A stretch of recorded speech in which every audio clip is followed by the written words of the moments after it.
Clara sat in the doctor's waiting room, her hands trembling as she clutched her purse in her lap. The silence was only broken by the occasional sound of the clock on the wall, seemingly mocking her anxiety.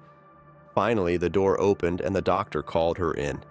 With her heart pounding, Clara entered the room.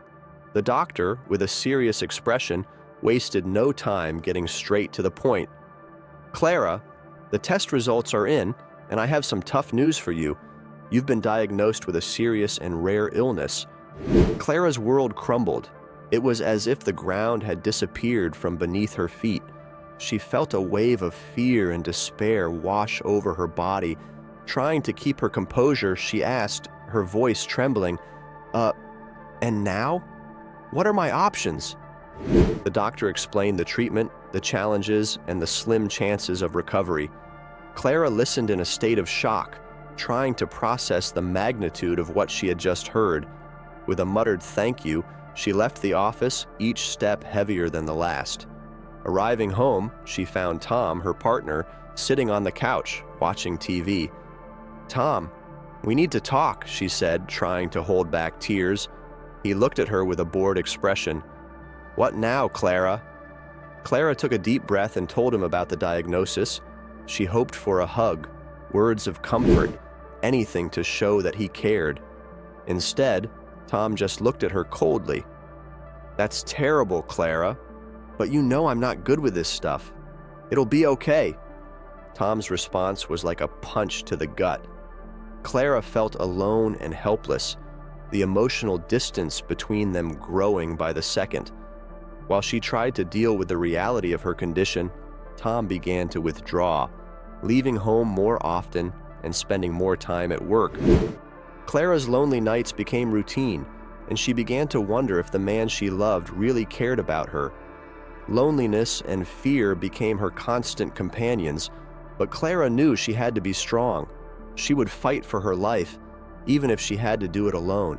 In the quiet kitchen of the house, the soft light of dawn seeped through the curtains as the housekeeper, Mariana, moved with almost surgical precision. She retrieved ingredients from the cupboard, her expression focused and determined. Among the items, a small unlabeled jar that she skillfully concealed among spices and flour. Mariana discreetly opened the jar and sprinkled a fine powder into Clara's soup pot. She stirred the contents slowly, ensuring the powder dissolved without a trace. Her face was impassive, but her eyes gleamed with a mixture of anxiety and resolve. Tom entered the kitchen, caught off guard by her presence. "Mariana, here so early?" She nodded, quickly closing the jar and hiding it in the palm of her hand. "Yes, Mr. Tom. I want to make sure Mrs. Clara has everything she needs. I'll prepare some meals to freeze," Tom observed, his expression unreadable. "That's very thoughtful of you. Clara really likes your soup." "I'm glad to hear that," Mariana replied, with a smile that didn't reach her eyes. "It's important that she eats well." Tom nodded, seemingly satisfied with the response, and turned to leave the kitchen. "I'll check some emails. Let me know if you need anything." As soon as he left, Mariana continued her work with cold efficiency.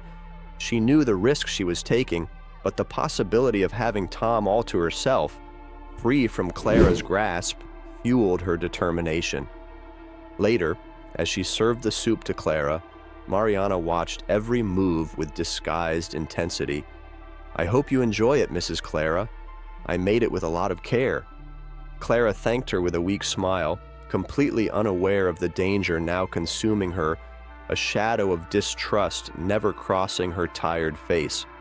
Mariana discreetly withdrew, leaving Clara behind, an innocent victim in her home turned battlefield. Clara sat on the back porch, wrapped in a blanket against the afternoon chill, but it wasn't the weather that bothered her. Her eyes were distant, reflective, already suspecting the weight of the words that would soon be spoken. Tom had been acting strange, distant, and although she knew deep down, she chose to ignore it, clinging to the illusion of normalcy. Tom stood before her, a man tormented by his own shadow. "Clara, I need to talk to you," he began, his voice broken with guilt. She stared at him, a feeble attempt to mask her anxiety. "I already know, Tom. You've been distant. I chose not to see, but—" He interrupted, taking a breath, the next words harder than the others. "It's not just that, Clara. There's more. I'm leaving home." The confession hung in the air, heavy and venomous. Clara felt a lump form in her throat, her heart tight, but nothing prepared her for what came next. "Mariana, the housekeeper, is pregnant. The child is mine." Clara's world collapsed there, each word from Tom like a blow. She felt betrayed, humiliated, not only by her love choosing another path, but by doing so at a time when she was fighting for her own life. "How could you?" Clara's voice was a sharp whisper, each syllable trembling with a mixture of pain and disbelief. "How could you do this to me now?" Tom faltered, the conflict clear on his face. "I didn't plan for this to happen. It was a mistake. But I can't ignore the responsibility. It's my child, Clara." Clara recoiled into herself, the blanket no longer offering any comfort. "I'm here, fighting for my life, and you—" She couldn't finish the sentence, shock and pain suffocating her. "I'm sorry, Clara, I really am," Tom said, though the words sounded hollow even to him. "I need to do this. For Mariana. For the baby." Clara stood up abruptly, her hands trembling. "Then go. Do what you need to do." Her voice was firm, but her eyes, welled with tears, told a different story. Tom hesitated, wanting to say something more, anything that could bridge the chasm between them, but there were no words for such a feat. With a sad nod, he turned and left Clara alone, his figure disappearing into the shadow of the falling afternoon. Sitting back down, tears streamed freely down Clara's face. The silence of the house echoed the emptiness left by Tom, a cruel reminder of her new reality. In this moment of profound loneliness, she realized that the fight for her health would now be only a part of her battle. Months had passed since Tom had abandoned Clara without a single phone call. He had simply left town with Mariana, leaving behind an entire life. Now, suddenly, he showed up at Clara's house, expecting to find her nearly dead, but he was surprised to see her radiant, revitalized, and accompanied by Daniel, a sturdy man who introduced himself as a sheriff and Clara's new partner.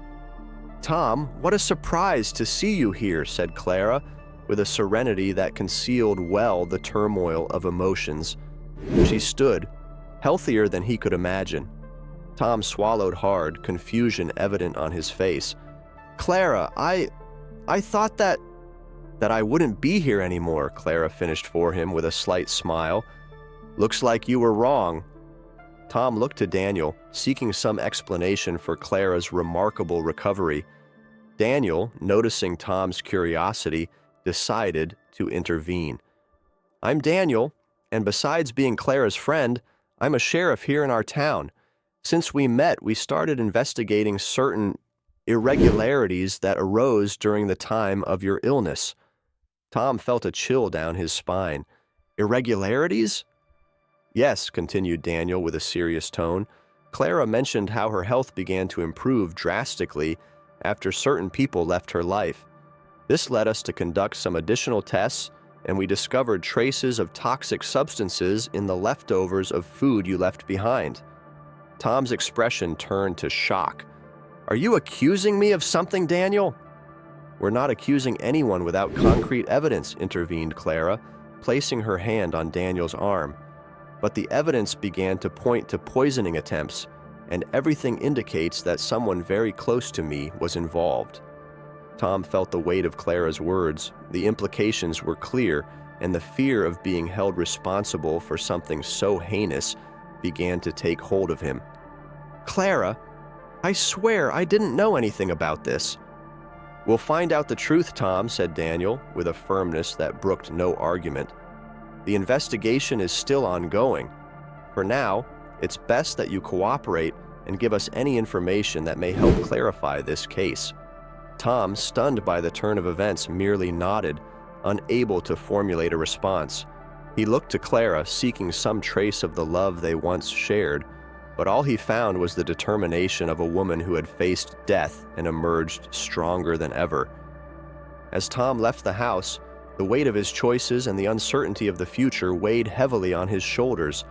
Clara and Daniel, on the other hand, shared a look of complicity, ready to face whatever came next, together. At the local police station, Tom sat face to face with Daniel in a stark interrogation room. The atmosphere was tense, with the gravity of the situation weighing heavily in the air. Clara watched through the one-way glass, her expression a mixture of anxiety and determination. Daniel flipped through the final report from the forensic technicians as he began the interrogation. "Tom, we found consistent traces of poison in several samples of food that were prepared exclusively for Clara. And furthermore, we discovered that these substances were purchased with a credit card in your name."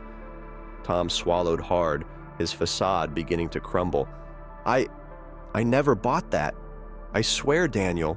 You have to believe me." Daniel kept his gaze steady. "Tom, we need you to think carefully.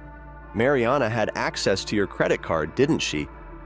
The question hit Tom like a punch to the gut. "Yes," he murmured. "She used it sometimes to buy things for the house." "So is it possible that she bought the poison without your knowledge?" Daniel pressed, watching Tom's reaction. The truth began to unravel, clear and cruel. Tom covered his face with his hands, the implications of his actions and inactions beginning to sink in. "My God, what have I done?" Clara, watching, felt a mixture of relief and devastation. It wasn't just the betrayal, it was the possibility that Tom could have been manipulated by Mariana, putting her in mortal danger. Daniel continued, "We'll need to interrogate Mariana as well. If she's guilty, she'll be held accountable. And Tom, depending on what else we find out, you might also face serious legal consequences." Hours passed as Mariana was brought into the police station. Under intense pressure, she eventually confessed to poisoning Clara's food, driven by jealousy and the desire to have Tom all to herself. Tom watched, horrified, as his entire life collapsed because of poorly calculated choices and misplaced trust. At the end of the day, Clara and Daniel met outside the police station. Clara looked at him, a profound sadness in her eyes. "Thank you, Daniel, for everything." Daniel squeezed her hand, offering comfort. "We did what was right, Clara. Now it's time to rebuild your life, away from all this poison." Clara nodded, knowing that the road ahead would be difficult, but at least for the first time in a long time, she felt safe and free to move forward with justice finally on her side.